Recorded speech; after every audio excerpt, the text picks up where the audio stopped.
And of course, David, we need to talk about Richard's bass players, and you have had some remarkable players: Pat Donaldson, David Pegg, of course, who you've done many records with. Bruce Lynch, who did the original bass part on Twist the Knife Again. Don't forget that.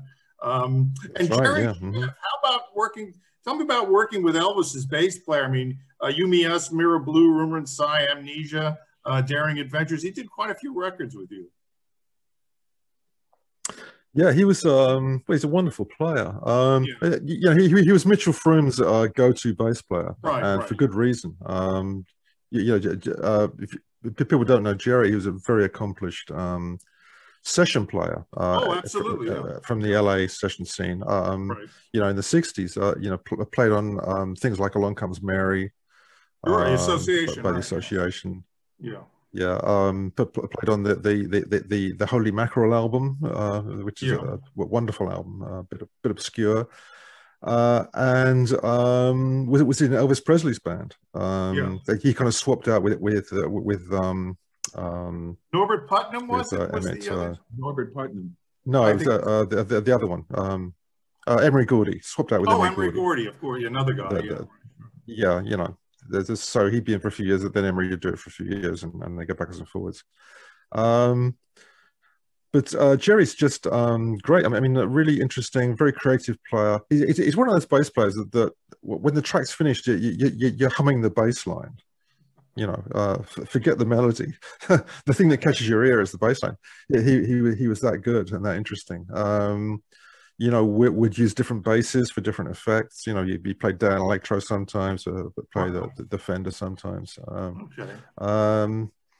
And just a great guy, and a few good Elvis stories, here and there. I would think so, yeah. And he lives in Scotland now. I haven't seen him for a few years, but I think he married some Scottish heiress, as one does. As one does. Good work if you can get it, yeah. And then, of course, your long relationship with Danny Thompson. Yeah, Danny's just kind of unique acoustic bass player. Extraordinary player. I mean, he's played with so many different people on so many different records in so many different styles. He started out really as a kind of a bebop player, playing with probably the UK's top bebop musician at that time, Tubby Hayes, in the Tubby Hayes Quartet. But he also played with people like Josh White, the old blues guys. Played with people like David Sylvian, Kate Bush on Kate Bush records. He has thousands of record credits. He's almost like Ron Carter is here. We spoke to Ron the other day, and Danny's resume is incredible. It's incredible. And of course, he was in Pentangle, which were a very sort of groundbreaking, kind of folk / jazz band, I suppose you'd say, with Burt Jansch, John Renbourn, etc. And probably, missed his career as a stand-up comedian. I mean, Danny's one of the funniest people on the planet, absolutely hilarious.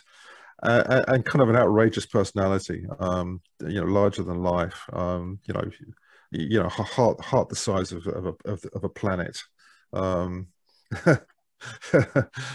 just incredible stories. His life has just been fascinating. You have to get a hold of him, David. Yeah, we will have to try. You should. He'd be great to interview. And I'll ask him about throwing Roy Harper off the ferry. Oh, see if he remembers that one. Yeah. Does Roy Harper know how to swim? Well, he must. No, he didn't. There you go. And, but it happened. It was an incident that happened. Were you there? Did you witness it? No, I wasn't there. It was Pentangle, on their way to a festival, I think in Scandinavia somewhere, where you often have to take a lot of ferries, and Roy Harper was kind of doing the same trip. And I think Roy must have been pontificating a bit about his own genius, and Danny said, "Well, if you don't shut up, you're going over the side." and Roy must have continued it because Daddy said, "All right, that's it," and he chucked him off the ferry. Well, I think as Roy is hitting the water, he said, "I can't swim," and I believe Danny said, "Well, you should have thought of that first, shouldn't you?" That may actually be our calling card to get him. Yes. Could be. Yeah. Why would you talk bass with Danny Thompson? Just talk about that. And then, interestingly, he used Willie Weeks on First Light with Andy Newmark and Neil Larson. What prompted you to get Willie and those guys on the record? Well, it kind of came as a package. I was doing a record. I was playing in the rhythm section behind a British singer called Julie Covington, who was kind of singer-actress, who had a big hit with Don't Cry For Me Argentina. Had a big hit in the UK with that tune from Evita. And she's also, on primetime TV in this kind of, sitcom called Rock Follies. And so I was drafted into the rhythm section. So it's me and Willie Weeks and Neil Larson on keyboards and Andrew Newmark on drums. Right. And it seems to be going well, and we seem to hang together quite well as a rhythm section. So Joe Boyd said, "Can you guys stay another week, and we'll do Richard's record?" So that's really how it happened. It wasn't like I said, I have to have Willie Weeks. It was like the package. But he's a fantastic player. I mean, probably a bit too funky, really, for my music. But and it was sort of a bit disco in those days. So the record sounds a little bit disco.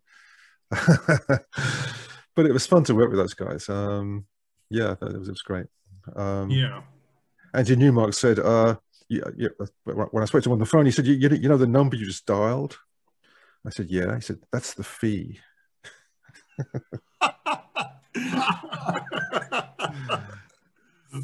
Well, those guys were the top they LA were, guys. Yeah, they were great players.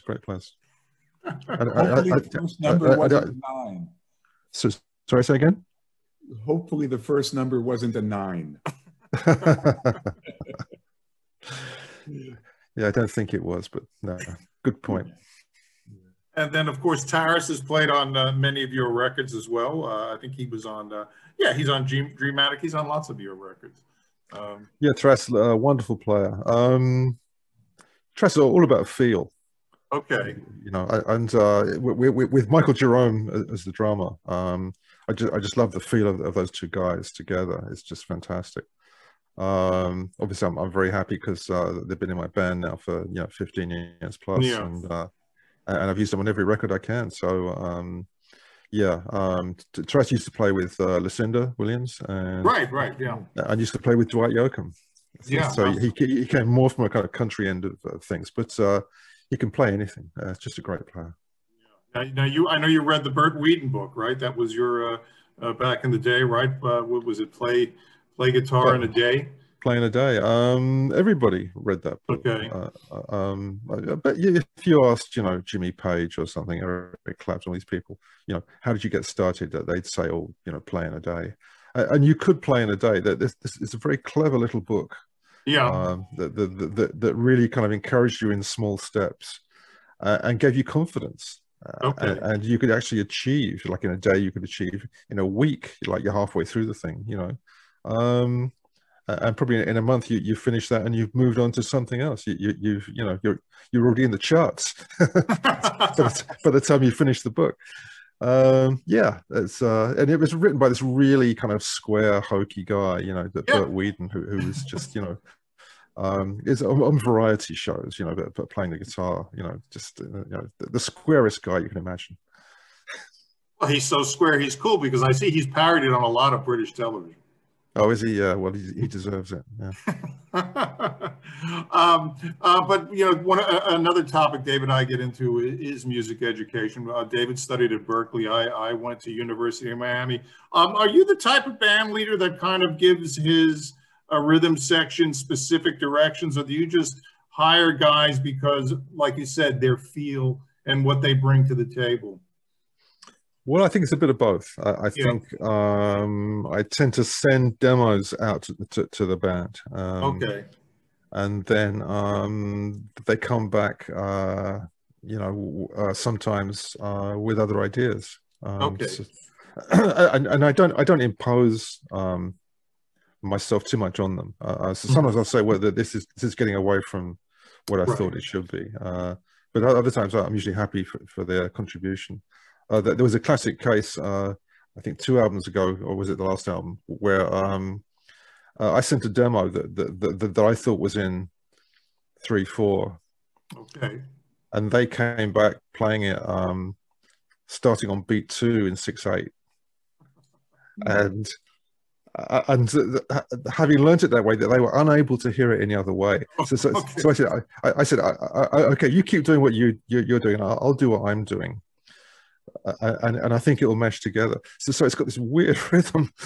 There's like two rhythms. And if you kind of, to turn the stereo all the way to the left, you hear it in 6/8. If you turn the stereo all the way to the right, it's in 3/4. It's just bizarre, but it sort of works. It's a real kind of. What track is that? What track is that? God, I'm trying to think of the name. What's it called? It's called. I should know the names of my own songs, but I really do. It's called. She was meant for me. Okay. Her love was meant for me. That's what it's called. Her love was meant for me.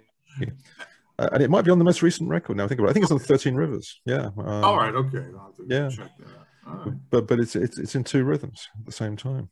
It almost sounds like one of those really complex African things, where you're never quite sure where the one is,